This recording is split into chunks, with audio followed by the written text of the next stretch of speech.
To be honest, it's a research project of my wife, who's an ethnographer, and she has been working around this topic for 2 years or so now, and because I live with her, we talked about this very often, and I thought it would be interesting.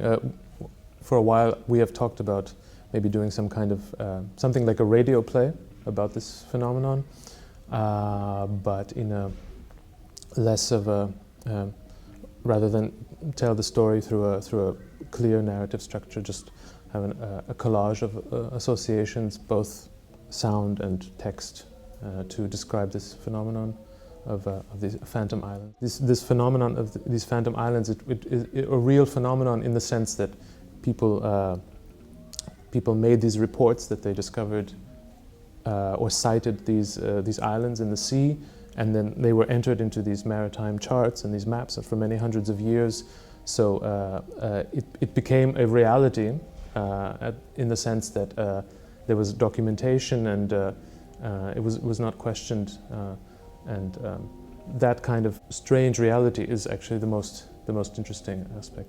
In the piece itself, there are a few elements that are evocative or of the sea, so the sounds of waves and water and wind, obviously, and then there are a few passages in the piece that are meant to evoke these places, because some of the descriptions of the islands, not only were the islands described as existing, some were even described as having people living there and civilizations, and there were strange, interesting, fantastical descriptions of these civilizations. And so civilizations, cultures have music, and so I tried to describe my idea of what the music of these places would sound like, made by the people who live there. A lot of the text consists of the latitude and longitude data, so 27 degrees, 32 minutes north by 49 degrees. The nautical data of the actual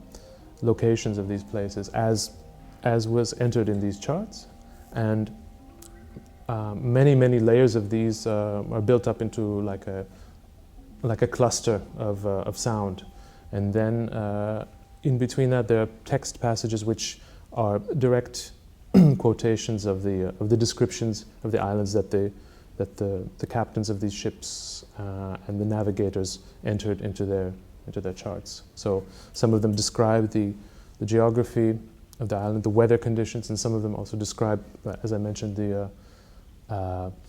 the civilizations or the people that they encountered in these places that were never found again or never verified, that were either inventions or phantasma or mistaken one already existing island for something that has not been discovered yet. Norumbega, 44 degrees, 45 minutes north, 70 degrees, 17 minutes west.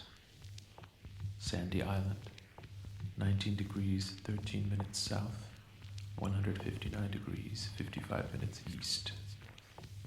St. Brendan's Island, 28 degrees, 32 minutes north, 23 degrees, 47 minutes west. Sannikov Island, 78 degrees, 53 minutes north, 147 degrees, 20 minutes east. Java La Grande, 12 degrees, 1 minute south, Byers Island, 128 degrees, 132 minutes north. Pepys Island, 47 degrees, 34 minutes south, Saxonburg Island, 58 degrees, 24 minutes west, 45 minutes south. Morels Island, 29 degrees, 57 minutes north, 60 degrees, 31 minutes north, 31 minutes east, 28 degrees, 59 minutes west. Taprobana, Doherty Island, 7 degrees, 30 minutes 59 north, degrees, 20 minutes 80 south, degrees, 44 120 degrees, 20 minutes Maida, west. 52 degrees north, 12 degrees, 27 minutes north west. 54 degrees, 48 minutes west. 22 degrees, 12 minutes north, 91 degrees, 160 degrees, 5 minutes east. Norumbega, 44 degrees, 45 minutes north, 6 degrees, 70 degrees, 17 minutes west, 14 minutes east. Sandy Island, 19 degrees, 13 minutes south, 159 degrees, 55 minutes east. St. Brendan's Island, 28 degrees, 28 degrees west, 20 minutes north, 23 degrees southeast, Saxonburg Island, Simonburg Island, 30 degrees, 78, 60 degrees, 45 west, 40 degrees, 60 degrees west, 48 degrees, 28 degrees southwest, 120 degrees, 16 west, 59 degrees south, 12 degrees, 27 degrees west, 49 degrees west, 19 degrees south.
Los Buenos Jardines, 20 degrees, 12 minutes north, 25 degrees, 54 minutes east.